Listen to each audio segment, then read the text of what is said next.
Hello, and welcome to this special Zoom edition of Horror Rewind. I'm Kelly Florence, And I'm Meg Hofdahl. and today we're going to talk to you about all of the things that we have been up to since 2020 happened a year ago, and now we're into 2021. It's been a year, right, Meg? Yeah, it has. I kind of feel like, I don't know, maybe this needs to be a Zoom show. I don't There you go. know. I Like kind of like it. let's just meet up like at least once a week and discuss horror because that's what we do anyway, right? That's what we do anyway. So, yeah, 2020's been crazy and it's March again. So, yay. And I remember describing it back a year ago as like it felt like Groundhog's Day or Happy Death Day for horror fans out there. But 2020 wasn't terrible to us. We had two books published in 2020. Meg had one more published or several things I don't published. know. She published a bunch, and then we also had a lot of great horror movies that we saw and loved. We got Bram Stoker nominated, which is an honor and is amazing for our The Science of Women in Horror book. Oh, you know what? I just might happen to have a copy right here. There it is. And so, Oh my we feel hashtag blessed and really Yeah. thankful. And it's all because of you rewinders, because this is how it all started. That's right. And we're very, privileged too. So as much as we can complain about lockdown, like I think all of us are so tired of it and stuff, I can't complain too much about COVID. So and as horror fans, we've maybe even got more time to watch horror. So yeah, I feel like you rewinders have really like helped us just make this year really special. So 2021 is going to be even better. It's feeling like spring outside right now. I saw a picture of you like outside enjoying the Duluth sunshine. Guess what? It was 36 degrees. And for me, that's spring, baby. It's spring. Yes. Yeah. It's in the 40s down here. So it was like no jacket day today. Yeah, it's great. So I'm going to talk to you a little bit about if you haven't checked in a while, what am I obsessed with now that's non-horror related? I won't show you because it's not healed yet, but I'm obsessed with the TV show Cobra Kai. Of course. That's a gift that we got this year. Yeah, it is. See, there you go. I've been reading a lot. Not to like Oh, you're so intellectual and I'm such a moron. No, I've been watching a lot of shit, but not to say Cobra Kai shit. I've been watching. Aw, you would never. I know you back and I just keep digging the grave. But anyway, I have been reading a lot. So I've read found all these great authors that I hadn't read before. Twitter's really helped me like find horror authors that I've just like fallen in love with. So that's been awesome. And I've been watching, I don't know, I'm kind of in this like retro horror movie stage, which I guess I can't call that a stage because like that's literally Horror Rewind. your whole life. That's my whole life. But I've just been trying to kind of fill in gaps of movies I haven't seen from, the 70s and 80s and stuff. And there's something really comforting about just the music and the acting, and I don't know, sometimes you just want to like go down the nostalgia path. So I've been doing that the last like couple weeks, and my whole life. Well, yeah, no, I love that. And so you were speaking of reading, to bring it back. If you haven't listened to the podcast lately, every week, Meg is talking about something new in the world of horror fiction. And you would be surprised some of the things. Like, I didn't know there was poetry about serial killers. I didn't know that there's these undiscovered Shirley Jackson things like you're going to talk about next week on the podcast. It's amazing. So thank you. You're illuminating my life. And so speaking of that too, I know some people have said they've been dealing with lockdown by reading, just reading everything ravenously that they can get their hands on. And I've also heard the opposite from a lot of people saying, I don't have the headspace to even concentrate. I can't do it. I'm rewatching old comfort shows. And so, it's interesting how we all have our own coping mechanisms. Yeah, our brains all work differently. And I think the best way to deal with that is just like accept where you are right now, and if somebody's in the opposite scenario, don't judge, because and it's also like stages. I feel like this last year has been like we've all gone through, like everybody went through like the sourdough bread stage or whatever, but like, and not even literally meaning sourdough bread, but just like everybody's going through these different, it was almost like the stages of grief, because we had to like, I mean, people were literally grieving, but also we're like grieving for what life used to be like compared to now. So I feel like however you do that, that isn't just, completely destroying your body, then that's pretty good. Yeah. Whatever coping mechanism you need. I agree. And so speaking of coping mechanisms, as you can probably guess, one of our coping mechanisms is watching new horror movies besides old. I have to talk about a few of my favorites that came out this year. Scare Me on Shudder, anything for Jackson on Shudder, Freaky, it was in the theater. Promising Young Woman, like what? My head is going to explode. Oh, P.S. Like I literally got Meg us the bestie necklaces from Promising Young Woman because of that movie. Oh, and that's why my nails are like this. I'm a little bit obsessed. You would never guess that about me though, right? That's what I love about you, Kelly. You're just like, oh yeah, I've got my Cobra Kai tattoo, my Promising Young Woman necklace and nails. Like that's how And we have our Grady girls. Yep. Yep. So that's just how we do. I'm trying to untangle this. Yeah, no, there's been so many good new movies, and I feel like we have access to movies that we didn't used to have access to independent horror movies like we do now.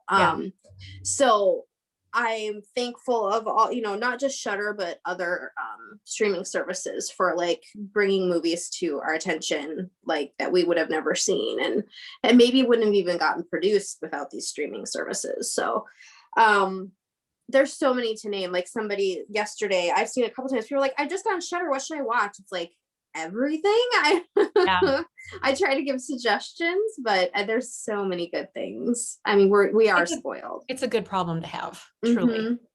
So things that are coming up this year to look forward to. We have a new book coming out this year in our Science of series. It's called The Science of Serial Killers. And we focus on specific serial killers, and either through the horror movie or movie that was based on them, the TV show, or sometimes a book that was written about them. So we've sort of expanded our lens of, it's not just going to be horror movies. Now it's like, you know what?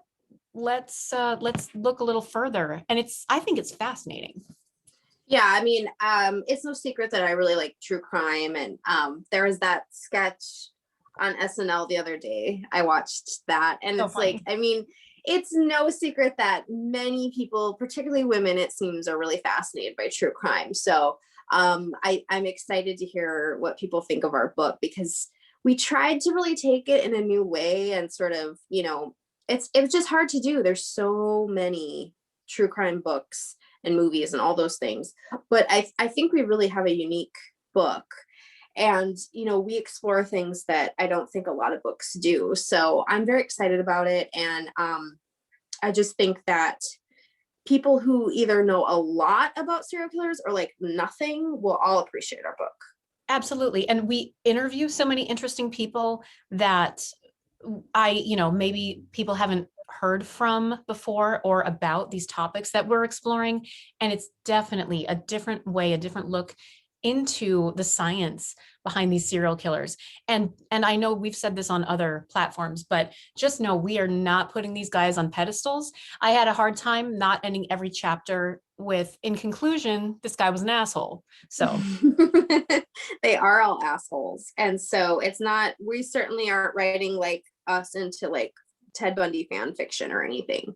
We very much, and also not even that, the like sexiness, but also like these guys aren't that cunning. Like, it always, they want to make it seem like it's like they're like geniuses. No, they're not. They got caught and they were, a slave to their own issues and desires or whatever. So we like to get into the science behind them. We don't, like Kelly said, put them on a pedestal, and we definitely are aware that real people died. And so that was something we wanted to focus on in the book, not in a sad way, but just be cognizant of that. Yeah, absolutely. And I'm really proud of it. I'm proud of all of our books, but I think we just keep learning and growing, and and we are literally learning so much. Also, we announced this, we signed the contract for our 5th book in the Science of series.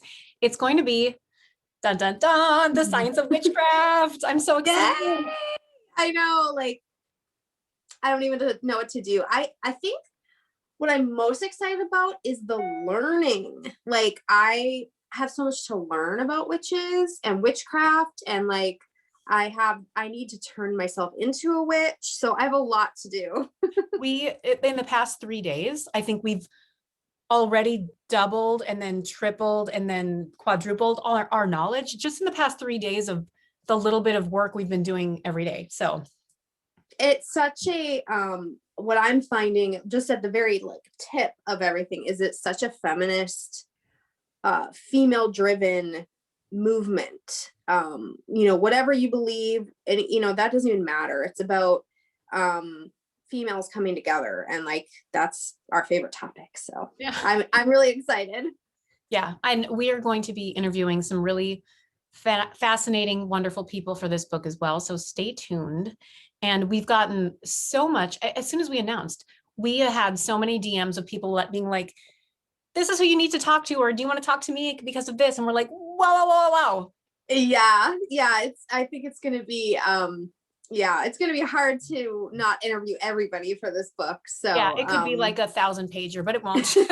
Yeah, we don't want it to be a huge tome, but I'm very excited about the topic. That's for sure. Now, speaking of new books that are also coming out this year, Meg, you have the 3rd short story collection in your series coming out and a new novel. Like, are you kidding me?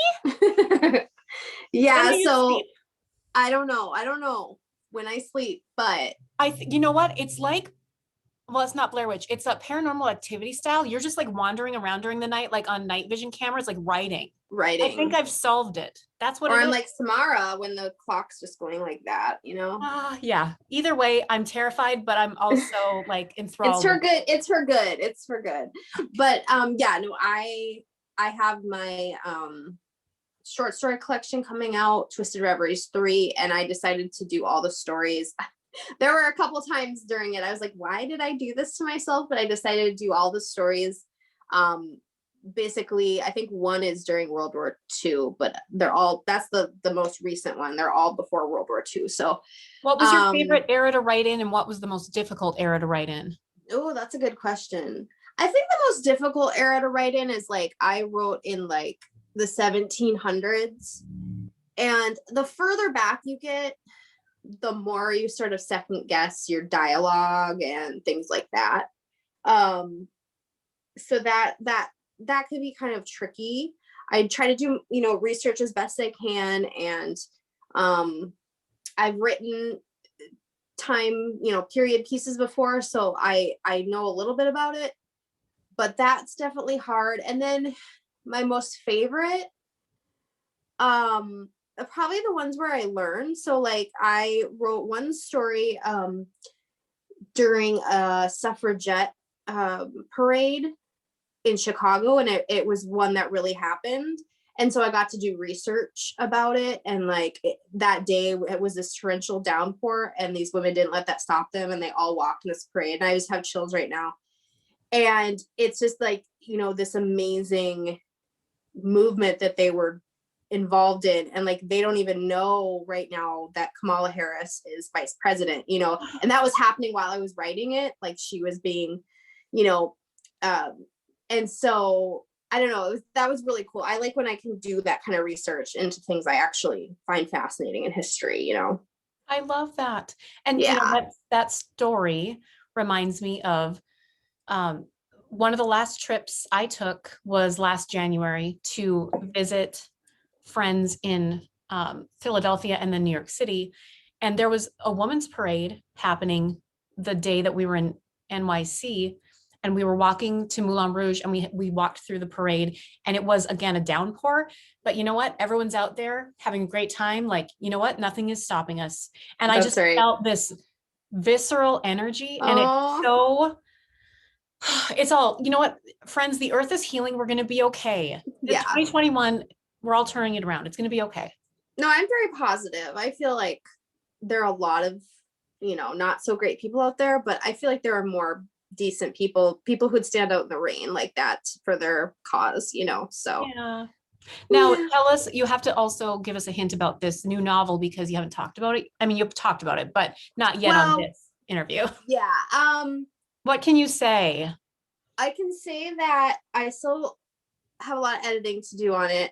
It's coming out from Cursed Dragon Ship Publishing, which is run by Kelly Colby, who's herself a really wonderful author, but she developmentally edited my 3 Willoughby novels. So if anybody listening or watching are fans of those, then she's pretty awesome because she really makes me a better writer. So I'm excited to work with her. And my novel is called All the Devils, and it is about a woman who is obsessed with true crime, and that kind of becomes her superpower.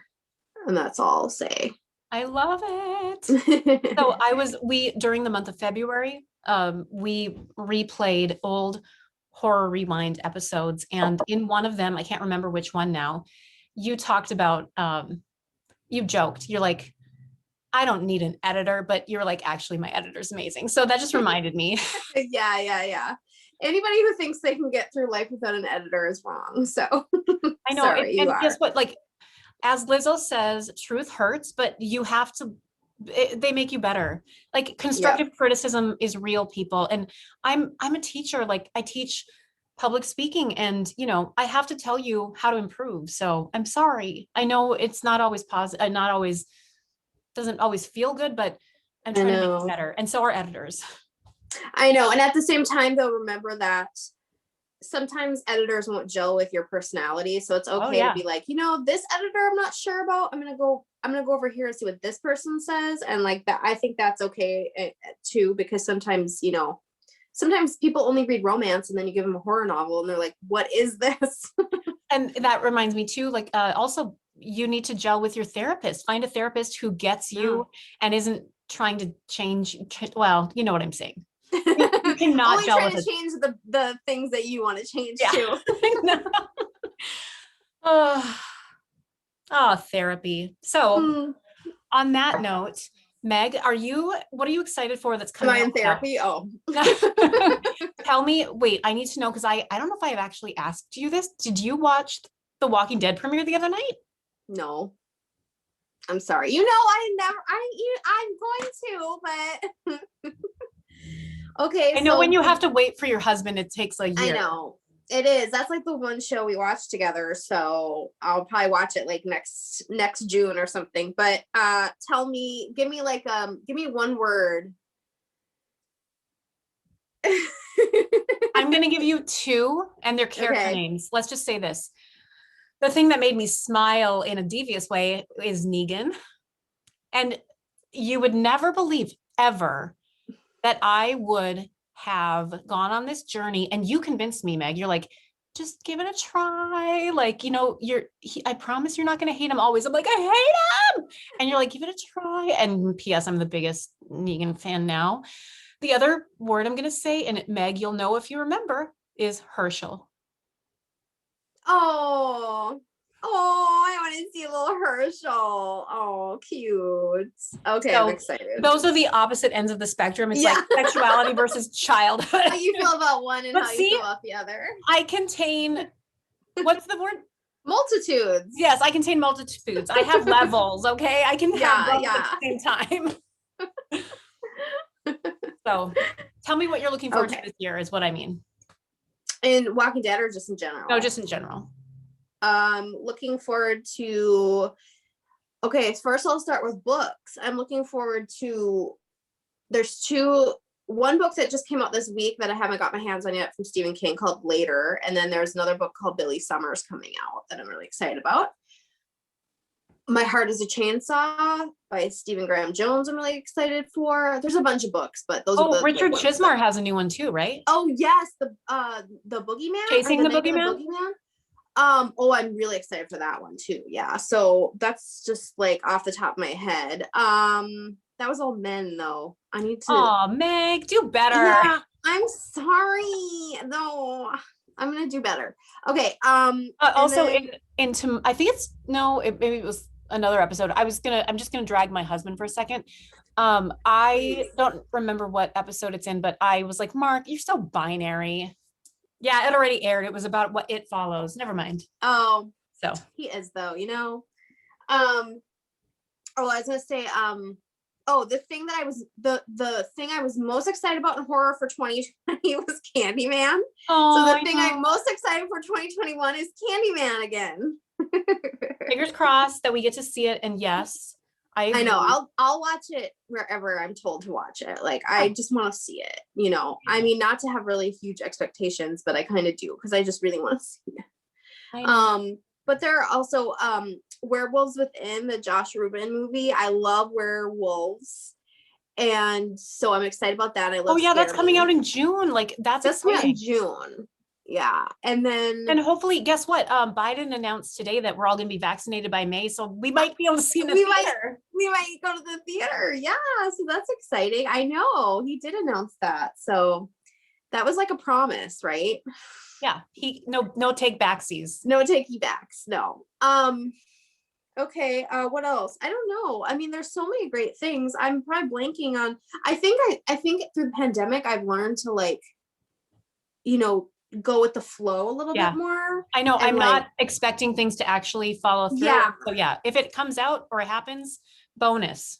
exactly. Yeah. So I think, I know you just record an episode about Wrong Turn, and I want to rent that and see that because I know you said that was good. Yeah, our mutual friend Nate recommended it, and he's like, and he did not spoil anything, which, when you're so excited about something, it's hard not to like be like, Yeah. "Ah," and Yeah. tell everything. And he restrained himself somehow and didn't. That Good. episode's going to air next week, so yes, listen to us talk about that. Okay. I won't even say anything. Just watch. Okay. Okay. So I'm excited to watch that. Yeah. Non-horror wise, well, this is a little bit horror, but I'm about to get into a guilty pleasure, Meg. And if you need me to edit this out or just like do a long bleep throughout this next section, just tell me before I post this. But we've been watching Riverdale, and Jughead is an English professor. That show is so crazy. It doesn't make any sense. He's a high school English teacher, and I wish. Look, I think I'm getting red just thinking about see? it. Yeah. Open a window or something to cool Yeah. off. No, but Cole Sprouse, you're a gift, and yeah. thank you for like whoever styled him this season for like giving him tattoos and glasses. I know, like, thank you. So that's been, and also non-horror related. Zoe's Extraordinary Playlist is really good. Oh, we love that show. So good. And I love a good musical number. Yeah, and they're really talented on that show. That's a really good one. And I have given up on a lot of shows that I used to watch, which is interesting because you'd think maybe like pandemic I would really like sink in more, but like I used to watch all the Bachelor shows. I haven't watched those in like several cycles now because I'm just like whatever. And there's some other shows where I was just like, I don't have time for this. So, it happens. So not to bring it back to the pandemic, but speaking of like things that changed or we learned or grew, I became obsessed. Well, this was pre-pandemic, but I became obsessed with Gordon Ramsay, and I've watched everything now, and he's taught me so much. And I started like making my own pasta, and I started, everything is from scratch, and I've been cooking a lot. And Meg, you have reaped the benefits. Yeah, I really like this. I really like this version of you where you cook really, really good food. Like she makes vegetarian In-N-Out sliders. Holy shit. And you made the pasta, like the popular pasta, the feta. That was amazing. I could go on and on. Thank you. But you are a really good cook, and I reap the benefits. Well, let me tell you, you make a killer pot of French press. So oh, thanks. I get takeout, and then I make I make French press coffee. That's what I do. Although there was one day and we were literally working and we had to work because we were getting our latest book in.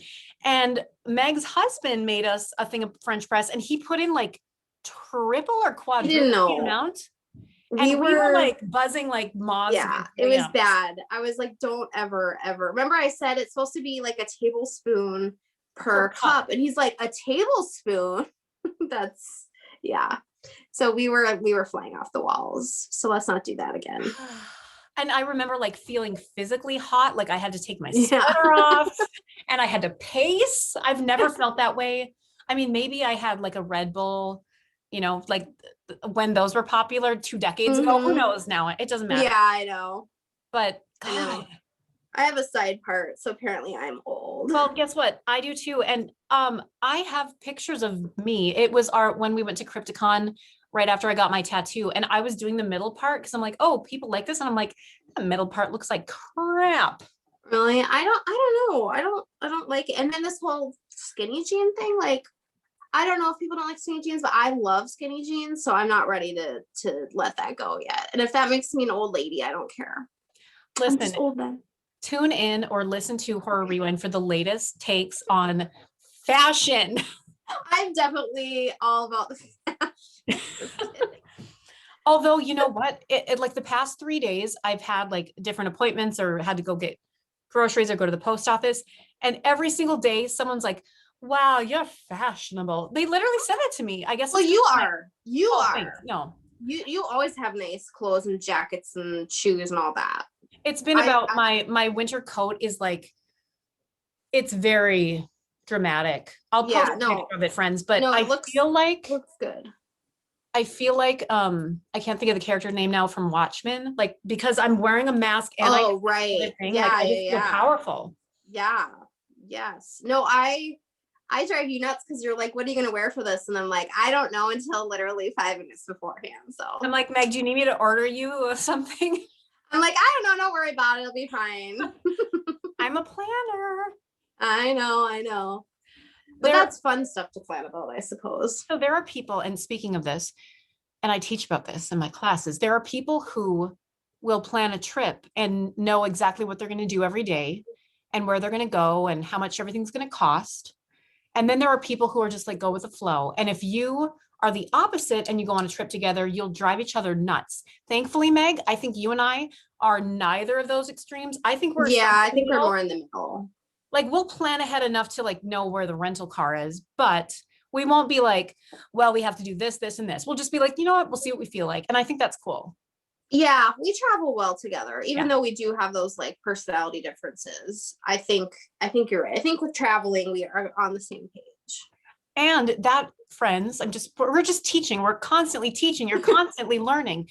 This is how you know if you're meant to be with someone when you travel with them for the first time. If it doesn't work out and you like to travel, that maybe that's a bad fit. Yeah, for like maybe that's partner in life. bad. That's true. I suspect that your husband goes with the flow pretty well. And your husband does not. I know, because my I think people had to wake up at 4 a.m. to go to Disney World. Yeah, no, he's not a go with the flow guy. Like he's many things, but he's not that. He's How are our husbands best friends? Because they're so opposite. Yeah. I guess because Mark just goes along with whatever. Right. It looks like we're doing this now. Yeah. And Mark's like, okay. Yeah, I think that's it. Yes. It's like the Pete Davidson guy. He's like, okay. He's kind of like that. He is. He has more of a personality than that character. He though. does. You know, of friends. course. People are like, Kelly, blink twice if you're being held hostage by this man.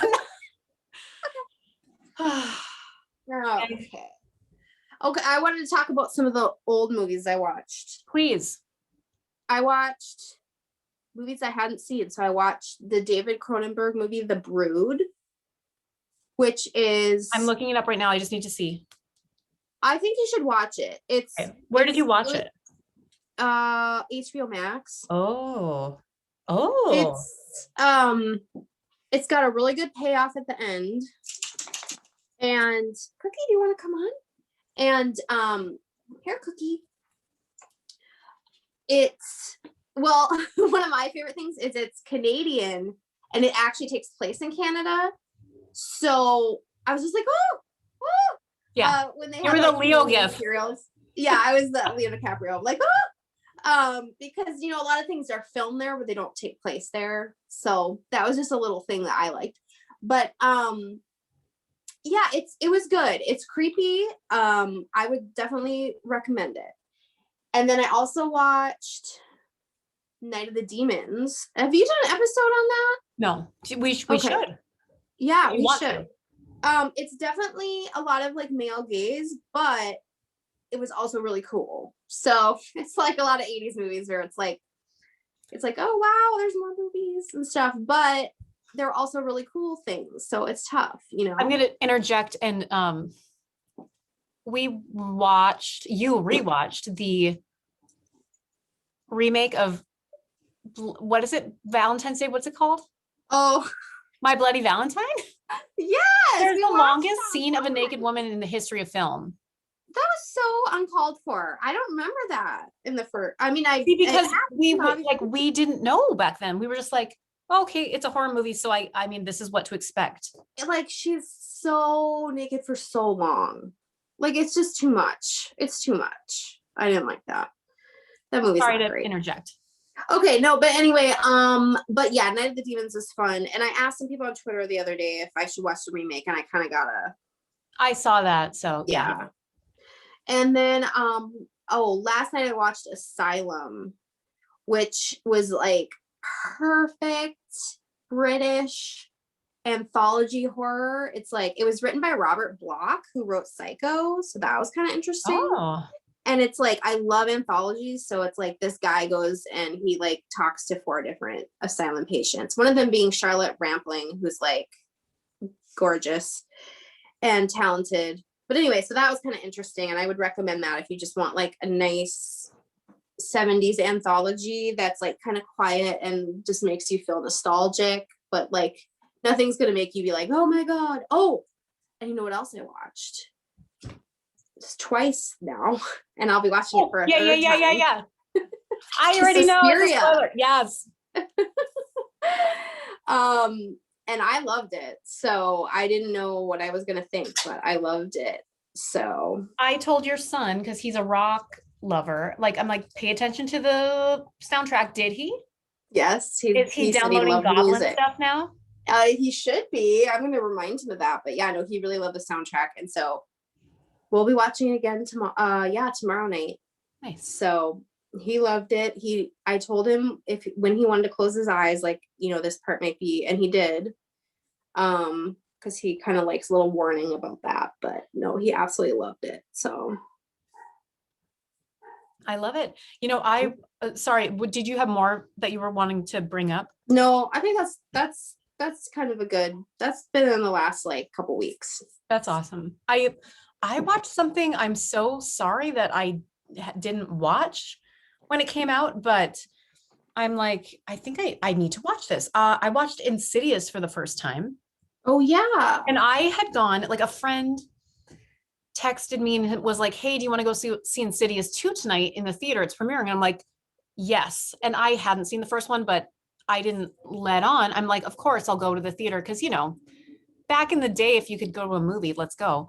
Yeah. And so I didn't understand the context, but it was still a great time. Sure. Opening night of a horror movie with like a full theater, and it's mostly always teenagers who are doing jump scares, screams. Oh, so I went back and I watched the first one, and holy crap, Meg, I rewatched it again with Campbell, and then we watched it again with Mark. We're going to record on it. It has so many. James Wan is like goals, #goals. He has so many subtle things that are not jump scares. It's just like, oh my God, rewind it. There was somebody standing in the corner in that scene. And you don't notice it the first time you watch it, or you do, and it's like, wait, no, my eyes are something. Like it's that level of like. I'm gonna have to watch it again. What did you watch it on? I think it's on IMDb Pro or something, like it's on via Prime. So it has commercials, but whatever. Also, we wrote about her in our Science of Women in horror. It has a lead, a heroine who is over the age of 60. Oh, right. You know? Yeah. Like, let's go. Yeah, that is pretty cool. That you don't see that every day. So that's really cool. Good. I'm glad you watched it. So yeah, that one I recommend. And we've also, this is not horror related, but we've been doing a rewatch of the Marvel Universe because we were obsessed with WandaVision, which WandaVision has taught me so many things about witches and witchcraft for our new book. I feel literally, like there's gonna be a whole WandaVision chapter. yeah, I literally read you a list of things that I'm going to talk about in my WandaVision chapter. And Yes. you're like, What? Yeah. Luke and I want to watch that too. So maybe like in 2025, I'll get oh, I'm sorry, Meg. You know what? When you need to binge watch something quickly, I will use my strong arm approach like I used with Cobra Kai and your husband. We did it all in like 2 weeks. So yeah. I'm like, no, this is what we're doing. I'll have you come down and just be like, this, come sit here. This is what's happening. He's afraid to say no to me. He's afraid to say no to you, but he's even more afraid. Yeah. Everyone's like, Meg's husband blinked twice. Yeah. I don't care. He's fine. He's more than fine. Well, should we wrap it up? Yeah, I have to pee. Oh. Really bad. Okay, friends, listen. Get our books, listen to the podcast, and stay tuned for more exciting news from Horror Rewind. Until next time, we'll see you in the horror section. Yeah, see you in the horror section. Bye. Bye.